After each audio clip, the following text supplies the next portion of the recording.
मध्य प्रदेश में माफिया राज की बानगी देखिए। छलनी होती नर्मदा का सबसे बड़ा सबूत। सबसे बड़े रेत के पहाड़ों के बीच पंजाब केसरी।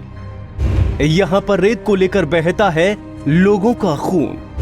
कूड़ा कला गांव से सबसे साहसिक रिपोर्टिंग। एमपी की संस्कार धानी बनी रेत की राजधानी। ये रेत नहीं, ये कोहिनूर का हीरा है और इस हीरे की चाहत में खून बहना भी आम बात हो गई है। 15 सालों की बीजेपी की सत्ता में पहले भी रेत को लेकर खून की होली खेली गई है, लेकिन अब जब फिर मध्य प्रदेश में बीजेपी की सरकार बनी है तो शिवराज के राज में यहाँ पर फिर रेत को लेकर खूनी जंग शुरू हो गई है।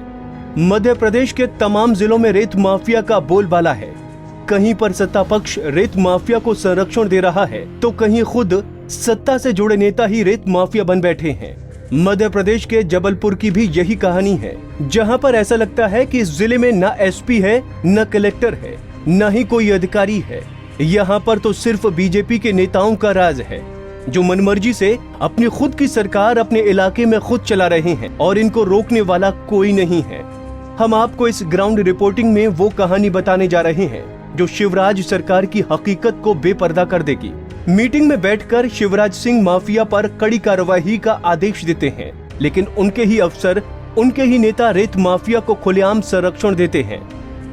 जबलपुर के बेलखेड़ा में भी बारगी की पूर्व विधायक प्रतिभा सिंह के पुत्र बीजेपी नेता अनुराग सिंह उर्फ गोलू इन दिनों इस इलाके के कूड़ा कला गाँव में आतंक का पर्याय बन चुके हैं।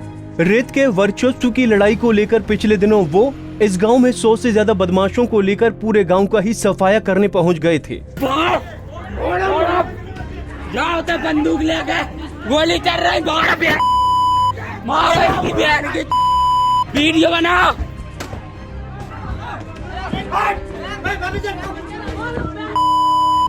उनकी रक्षा कर रहे तुम। जय जय जय मारो मारो, जाओ मारो इनकी बहन की, मार कक्का रे, मार मार मार मार मार मार जय साहब, नहीं कक्का रो रहा है।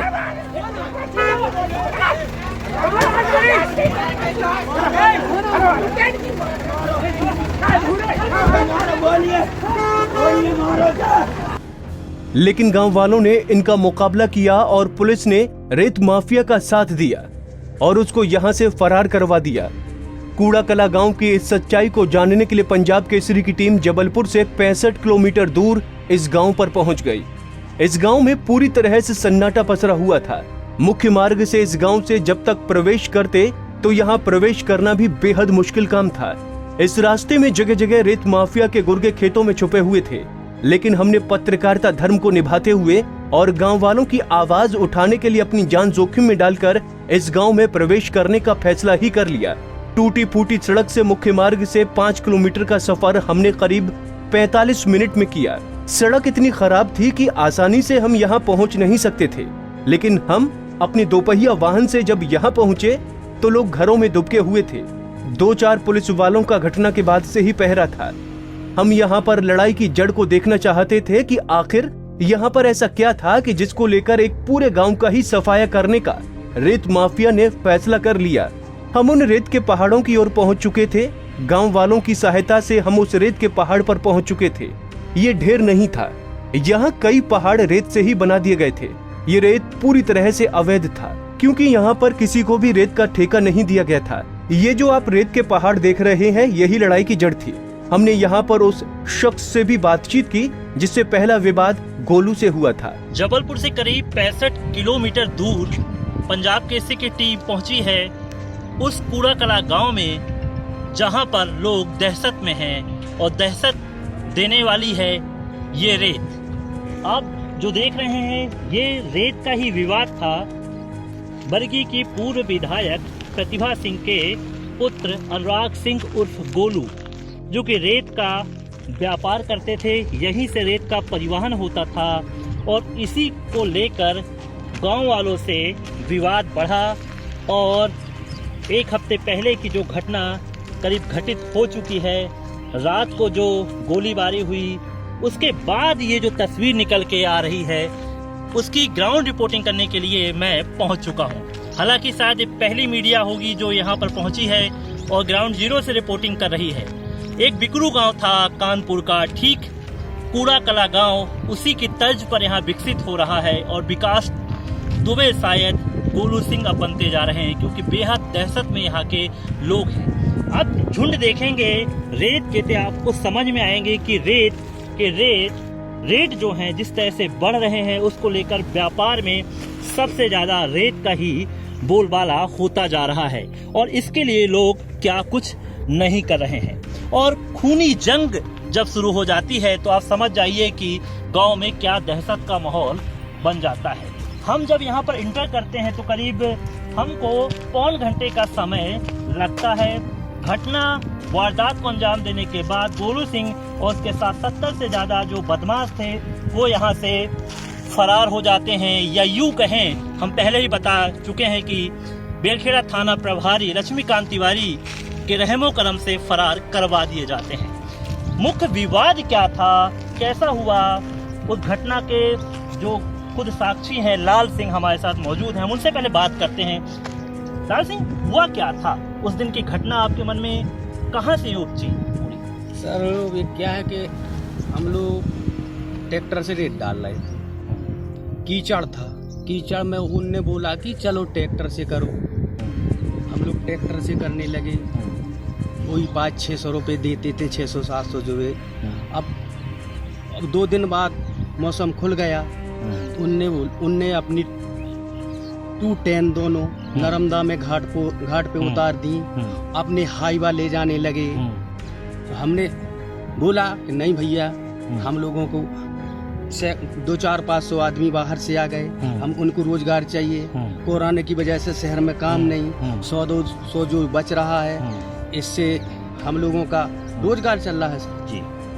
सो इसी बातें चल रही थी। इतने में जो उनका यहाँ पे वो था स्टाफ का आदमी, जो उनके कर्मचारी थे, उनने बोला कि लो भैया से बात कर लो, गोलू भैया से बात कर लो। मैंने कहा ठीक है, गोलू भैया से बात करेंगे, हमको हेल्प मिलेगी। अब उनने गोलू भैया को फोन दिया, गोलू भैया से बात की। हमने कहा भैया जा लड़ाई है, हम क्या करें, देखो आप लोग बड़े लोग हो, हमको जो अभी कुछ काम नहीं है, बारिश भी नहीं है, तो हमारी कोई फसल भी नहीं है सर, है? हमने की थोड़ी 100-200 बच रहे हैं, तो आप वहाँ पे मशीन मत भेजो, हाईवा मत भेजो, हमारे ट्रैक्टरों से रेत लो, जो कुछ है हम 100-200 में संतुष्ट रहेंगे, आप जो भी कमाना हो आप कमाओ। तो वो गाली देने लगे। वो तो गाली इस पे अपन वैसी अपन को भी शर्म लगती है इसमें देने। वो माँ बहन की बोलने लगे, तू कौन है, मैं देख लूंगा। और उसके बाद कितने देर बाद फिर आ गए आपकी बातचीत होने के बाद? अब वो बातचीत होने के बाद वो बात है दिन में 2-3 बजे के करीब की। उसके बाद वो रात में 7-8 बजे वो अब उनकी जो टीम में सब उन्होंने इकट्ठी की हूँ, जितने उनके साथी लोग हैं। उसके बाद वो आए, कहीं हम देख लेंगे, आते हैं साले गोली मार देंगे, क्या बात है। गोली चलने लगी फिर आते समय गोली चल रही। उस समय गांव में 8-8:30 बजे के वजह का है, तो खाना आना का टाइम रहता गांव का। आन के गोली चलने लगी धड़ाधड़। कितनी गोली चली होगी करीब गोली वही 60-70 के करीब गोली तो इतनी चली, अब अंदाजा ही नहीं जितनी गोली। उस वक्त मुकाबला कैसे कर लिया आप लोगों ने? उस समय क्या पुलिस बल भी नहीं रहा होगा? उस वक्त नहीं, उस टाइम नहीं रहा। अब उस समय हम लोग समझे कि अब तुम मर गए यार, जितनी मरना हो तुम। तो अब जैसे बचाव को जो कुछ पत्थर रेत जो कुछ है, तो अपने बचाव के लिए पत्थर मारने लगे। यही चाह रहा था गाँव आ गए। वहाँ से जैसी गाड़ी चली, उनकी गोली चली, तो गाँव आ गए थे। अब बीच गाँव की घटना है, वहाँ से गाँव के लोग भी आए, गाँव के लोग की हेल्प। फिर पुलिस जब पहुंची, कितने देर बाद पहुंची होगी करीब ये भी बात की? पुलिस 15-20 मिनट बाद पुलिस पहुंच गई। बिल्कुल। तो लाल सिंह ने जो बात कही वो पूरी तरह सच है, और उसके बाद की तस्वीर वीडियो में हमें नजर आई थी। कब नजर आई थी? जब यहाँ के एक ग्रामीण ने वीडियो बनाया था और उस वीडियो में साफ नजर आया कि गांव वाले जिस तरह से पत्थरबाजी कर रहे थे अपनी रक्षा के लिए, गाड़ियों पर वार कर रहे थे अपनी रक्षा के लिए, डिफेंस कर रहे थे, और पुलिस वाले निकल रहे थे बाजू में। जो वीडियो में नजर आया था उसमें साफ नजर आ रहा था कि गोलू सिंह को लक्ष्मीकांत तिवारी उनका बल एक गाड़ी में बैठाता है और उनको रवाना कर दिया जाता है। कुछ चीजें वीडियो में नजर आई, गांव वाले खुल के नहीं बोल सकते क्योंकि उनको लगता है कि हम पुलिस के खिलाफ बोलेंगे तो हमें सहायता कैसे मिलेगी। लेकिन जाहिर सी बात है उसी समय आरोपी को गिरफ्त में लिया जा सकता था, जो कि गिरफ्त में नहीं आ सका। ऐसे में दहशत का माहौल यहाँ पर बरकरार है। लेकिन कुछ और भी तस्वीरें यहाँ की हम आपको दिखाएंगे और एक एक पूरी ग्राउंड रिपोर्टिंग आपको दिखाएंगे कि ये पूरा कूड़ा कला गांव किस तरह से कानपुर का बिगड़ू गांव बनता जा रहा है दहशत में यहाँ के लोग। कूड़ा कला गांव में रेत के पहाड़ बन चुके थे।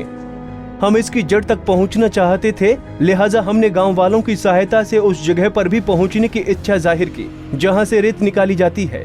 गांव वालों ने हमारी पूरी सहायता की और गांव के 2 लोगों को लेकर नर्मदा तट पर पहुंचने की कोशिश करने लगे। गांव के अंदर इस रेत के पहाड़ से करीब 3 किलोमीटर दूर बेहद कठिन रास्तों से हम नर्मदा तट की ओर बढ़ रहे थे। रास्ते इतने खराब थे कि वहां तक पहुंचना बेहद मुश्किल था। सड़क के आजू बाजू छुपे हुए रेत माफिया के गुर्गे हमें देख रहे थे, लेकिन हमारी मंजिल थी तफ्तीश और सच्चाई को दिखाना, जिससे कि हम पर्दा उठा सकें। आखिर शिवराज के राज में रेत माफिया किस तरह से बेखौफ होकर पूरे के पूरे गांव पर हमला बोल रहे हैं और रेत का अवैध खनन कर रहे हैं। हम उन रास्तों से बढ़ते जा रहे थे, धीरे धीरे आगे चलते जा रहे थे और हम कूड़ा कला गांव के उस नर्मदा तट पर पहुंच चुके थे, जहां पर चारों तरफ आपको रेत ही रेत नजर आएगी। ये जो आप नर्मदा तट के ऊपर रेत का पहाड़ देख रहे हैं, जो कि इस घाट से जबलपुर जिले से नरसिंहपुर जिले तक पहुंच चुका है। ऊंचाई इतनी ज्यादा थी कि मानो रोज यहाँ पर सैकड़ों की तादाद में गाड़ियां रेत को इकट्ठा कर रही हैं। ये जो जगह है, इसका एक छोर जबलपुर में तो दूसरा छोर नरसिंहपुर में है। इस पहाड़ पर पूरी तरह से इकट्ठा की गई रेत का ही पहाड़ यहाँ पर बन गया है। आप अंदाजा लगा लीजिए कि इतना बड़ा रेत का पहाड़ यहाँ पर बनता जा रहा है, लेकिन आज तक यहाँ पर कोई भी अधिकारी नहीं पहुँच सका। शिवराज के राज में रेत का कारोबार कैसा हो रहा है ये मैं आपको दिखा देता हूँ। पहले तो आप तस्वीर देख लीजिए और आप उम्मीद कीजिए कि हम खड़े कहाँ पर हैं। मैं नर्मदा के ऊपर खड़ा हूँ, लेकिन ये रेत का पूरा टीला है और उस टीले का अंदाजा आप लगाइए कि कितना लंबा होगा। करीब आधा किलोमीटर से दूर का ये टीला है और हम जबलपुर की सीमा से होते हुए नरसिंहपुर की सीमा की ओर प्रवेश कर रहे हैं, यानी 2 जिलों के बीच में हम यहाँ पर खड़े हुए हैं। मैं जब यहाँ पर खड़ा हूँ तो एक कूड़ा कला गाँव है और यहाँ से जो आप दूर पूरा ये सीन देखेंगे, पूरा क्रॉस करेंगे जब हम नर्मदा को, तो ये आपका मुआर गांव कहें, ये घाट पड़ जाएगा पूरा। ये नरसिंहपुर का गोटे गांव है। ये पूरा जो आप देखेंगे, दोनों ही सीमाओं पर रेत का किस तरह से अवैध उत्खनन किया जा रहा है और कारोबार किया जा रहा है। इसको करने वाले कौन हैं, इसका खुलासा हम कर चुके हैं। गोलू सिंह, जो कि पूर्व विधायक हैं बरगी की, प्रतिभा सिंह उनके पुत्र हैं, वो खुद एक जनपद अध्यक्ष हैं सहपुरा के।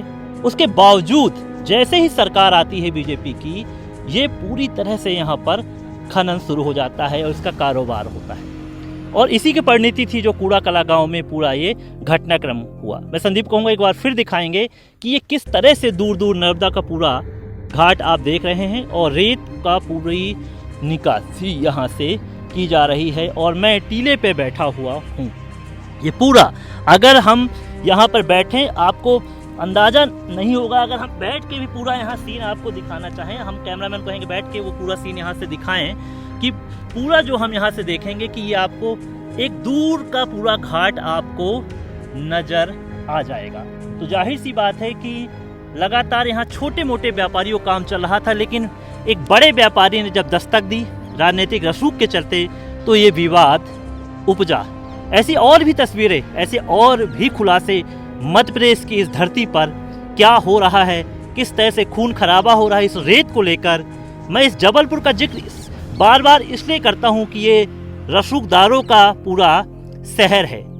बीजेपी के पूर्व प्रदेश अध्यक्ष राकेश सिंह का संसदीय इलाका है और ये वही संभाग है जहां पर कमलनाथ छिंदवाड़ा जिले से मुख्यमंत्री रह चुके हैं। लिहाजा अब आपको समझ में आ जाएगा कि यहाँ की तस्वीर क्या है और सरकार बदलने के बाद क्या परिवर्तन हो रहा है। चलिए कुछ और भी तस्वीरें आपको अगली रिपोर्ट में मैं दिखाऊंगा।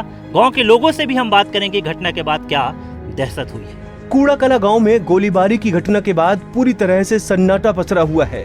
लोग दहशत में हैं, घरों से बाहर नहीं निकल रहे। चंद पुलिसकर्मी यहाँ पर उनकी सुरक्षा में जुटे हुए हैं, लेकिन गांव वालों के मन में साफ है कि इस माफिया का पूरी तरह से सफाया होना चाहिए। अगर ये माफिया पकड़ा नहीं जाता है और पुलिस कार्रवाई नहीं करती है तो दहशत और खतरा बरकरार रहेगा। उस दिन की घटना में गांव में लाशों का ढेर लग जाता, लेकिन एक ट्रैक्टर के सहारे गांव वाले गोलू सिंह से मुकाबला करते रहे। गोलू सिंह और उसके साथी दनादन फायर करते रहे और इस ट्रैक्टर के पीछे लोग छुपे रहे। इस वक्त मैं कूड़ाकला गांव के उस स्थान पर खड़ा हूं जहां पर एक हफ्ते पहले एक बड़ी घटना, एक बड़ी वारदात हुई थी। हथियारबंद बदमाश के साथ यहाँ के पूर्व विधायक प्रतिभा सिंह के पुत्र गोलू सिंह आए थे और गांव वालों पर दनादन गोलियां बरसाई। और ये जो ट्रैक्टर है ये रक्षक बना हुआ है और इसने गोलियों को अपने ऊपर ले लिया और गांव वालों की रक्षा की। शायद यही सबसे बड़ा रक्षक था जिसके कारण मौका मिला गांव वालों को और गांव वालों ने अपने साहस का परिचय दिया और आरोपियों को यहां से भागने के लिए मजबूर होना पड़ा। इस ट्रैक्टर में पास में अगर हम जाएंगे तो गोलियों के निशान आपको साफ दिख सकते हैं, किस तरह से गोलियां चली होंगी। तब तक कोई घटना नहीं हुई थी जिस वक्त मैं रिपोर्टिंग कर रहा हूं और ये पूरे निशान किस तरह से तेज़ गोली चली है वो ट्रैक्टर अपनी पूरी कहानी बता रहा है। और शायद सेफ पॉइंट जो रहा ये ट्रैक्टर से ही रहा है जिसके कारण ये रक्षा हुई। और पीछे तक आप देखेंगे तो ये ट्रैक्टर पे पूरी कहानियाँ निकल के सामने आई और इसके पीछे गांव वालों ने सेफ्टी की। और रेत का विवाद था, पूरा रेत को लेकर लंबे अरसे से यहाँ पर पूरी कहानी चल रही थी और विवाद बढ़ता है और एक जो वर्चस्व की लड़ाई होती है उसका जो एपिसोड ख़त्म होता है वो गोलीबारी पे ख़त्म होता है। अब घटना के बाद एक हफ्ते बाद करीब बीत चुके हैं, ज़्यादा ही हो चुका है। उसके बाद क्या कहानी हो रही है, अब गांव में क्या माहौल है हम बात करते हैं। वो घटना के बाद अब क्या बदला इस कूड़ाकला गांव में, क्या महसूस कर रहे हैं आप? अभी भी लोग साथ सहमे हुए हैं। छोड़ दीजिए। हाँ, अभी भी लोग सहमे हुए हैं और लोग अभी स्वतंत्र महसूस नहीं कर रहे हैं और इनका भय बना रहता है। और अभी जब तक कि इन पर गिरफ्तार नहीं होते हैं तब तक इनका भय बना रहेगा। और ये सब विवाद रेत माफियाओं के फिर से सक्रिय होने के कारण हुआ है और पूरा विवाद रेत के पर हुआ और अभी भी लोग सुरक्षित महसूस नहीं कर रहे हैं। गांव में पुलिस का पहरा बना हुआ है, गार्ड लगी हुई है और पुलिस सुरक्षा के लिए तैनात है। उसके बाद से क्या हुआ था उस दिन? उस दिन क्या हुआ है, गोली चली और क्या है। फिर अब उसके बाद कुछ सेफ लग रहा है आपको गोली चलने के बाद? यहाँ पर मतलब इधर क्या सेफ है भाई, इधर तो सब डर है गांव वालों को, सबको लग रहा है भाई सुरक्षा में। भाई अब तुम जना पकड़ जाए जब ठीक है ना, कहा है कुछ नहीं, अभी तो डर ही डर है। जितना डर है वो इस समय डर बहुत है साहब, ऐसा नहीं होगा। बिल्कुल दहशत कि कुछ बदल उसमें जब घटना हो गई। पहले तो आप लोग बड़े शांतिपूर्वक अपना कामकाज करते थे, यहाँ पर रेत का रोजगार भी थोड़ा बहुत आप लोग का हो जाता था। वो घटना हुई उसके बाद अब कैसा मतलब आपको लग रहा है? वो गिरफ्तार भी अभी तक नहीं हो पाए हैं। अभी क्या स्थिति है गांव की जी है कि सब लोग सहमे हुए हैं, डर का माहौल है। वो दबंग लोग हैं, सबसे बड़ी चीज ये उनका आए दिन का धंधा है। इस गांव गए उस गांव गए, गोली चलाना। कई बार 2-3 गांव में भी गोली बारी की उन लोगों ने। फिर भी प्रशासन अब जो सिस्टम रहे उस समय उन लोगों के पक्ष में रहे। वो सत्ता पक्ष के लोग, उन्हें कोई भय नहीं। 2 बार विधायक बने, सरकार है उनकी। इस गांव में जो माहौल है आज की स्थिति में, यहाँ हर लोग दुखी है। आते थे गुंडागर्दी से, रेत अवैध चल रही है, सब कुछ गाली गलौज कर देते। उस दिन भी यही हुआ कि वो 32-33 गाड़ी के आसपास लेके आए यहाँ पे डायरेक्ट गोलीबारी करने लगे। वो में करीब 32 गाड़ियों के लोग। अब आप बताओ इतने गांव में जाएंगे तो क्या माहौल होगा। उम्मीद है कि न्याय मिलेगा ऐसे वक्त पे जब वो सत्ता पार्टी से जुड़े लोग। ये जो सत्ता पक्ष से कुछ नहीं होता, सरकार तो सभी लोगों की है। कोई एक विधायक हो या मंत्री हो उसकी सरकार नहीं होती। देश के लिए तो सरकार के अधीन है। मिलेगा न्याय, क्यों नहीं मिलेगा? सब लोग लगे हुए हैं। आज नहीं पकड़ेगा कल पकड़ जाएगा, कितने दिन रुकेगा। बाकी ये है कि हम लोग आज भी गांव की स्थिति ये है कि सब लोग नाइट में पूरी रात जगते हैं, कब आ जाएं कोई भरोसा नहीं। सिस्टम ये है, टोटल डर का माहौल है यहाँ पे। बिल्कुल, बहुत जो लोगों ने बताया यहाँ का कि दहशत का माहौल है। और हालांकि पीछे पुलिस यहाँ पर चौकस है और लगातार बेलखेड़ा थाने का स्टाफ घटना के बाद से ही बैठा हुआ है, लगातार अपनी पूरी सुरक्षा में है और महसूस कराने की कोशिश की जा रही कि जब तक हम हैं अब कोई घटना यहाँ पर नहीं की जाएगी। लगातार बयान वगैरह लिए जा रहे हैं लोगों के घटना के बाद से, लेकिन जब तक गिरफ्तारी नहीं होती है तब तक भय लगातार लोगों के बीच में है। और जिस तरह से छापामार कार्रवाई की बात जबलपुर पुलिस अधीक्षक कहते हैं, उसका परिणाम अभी कुछ निकल नहीं पाया है, लेकिन उम्मीद यहाँ की जो जनता है वो जरूर कर रही है कि गिरफ्तारी होगी। अभी भी सिस्टम पे इनका भरोसा है, सिस्टम पे भरोसा टूटा नहीं है और भरोसा आगे तभी सिस्टम पे बरकरार रख सकता है जब उनकी गिरफ्तारी होगी। यहाँ के लोग तो कहते हैं कि पुलिस आरोपी को गिरफ्तार ही नहीं करना चाहती, नहीं तो कब से वो गिरफ्त में होता। पंजाब केसरी ने रेत माफिया की पूरी तस्वीर आपके सामने लाकर रख दी है, लेकिन डर और दहशत को हम यहाँ से कभी दूर नहीं कर पाए। ये दहशत और डर तभी दूर होगा जब आरोपी को पुलिस गिरफ्त में ले लेगी। उम्मीद यहाँ के लोग तो करते हैं, लेकिन तस्वीर अभी नजर नहीं आ रही है। जबलपुर से विवेक तिवारी की रिपोर्ट।